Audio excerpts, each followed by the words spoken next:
ही मिसरी मलाई नहीं खाए जुआ में बना ही मिसरी मलाई नहीं खाए जुआ में बना ही मिसरी मलाई नहीं खाए जुआ में बना ही मिसरी मलाई नहीं खाए जुआ में बना ही मिसरी मलाई कली भंगिया के पीस के लिया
पीसे में हाथ दुखाइए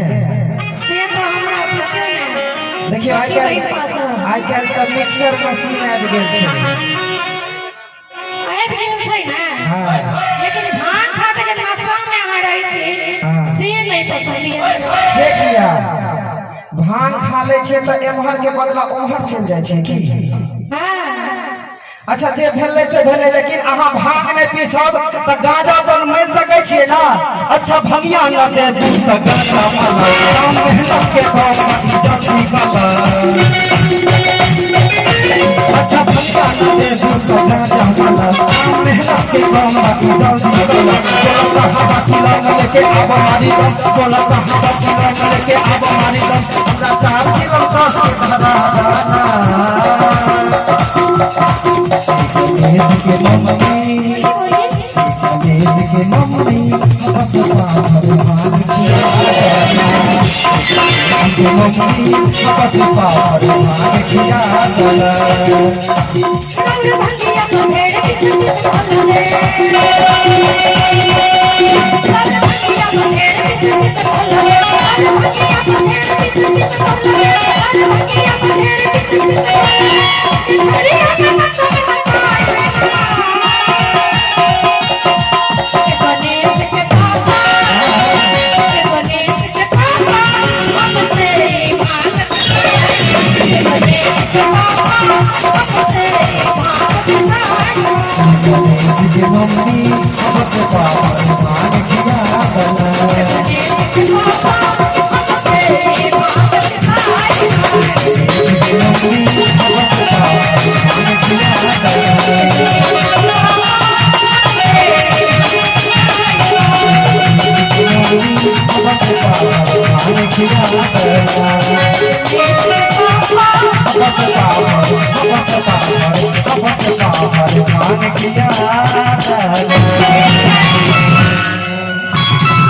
एक बार एक लगा तो जो ना थोपड़ी बजा दे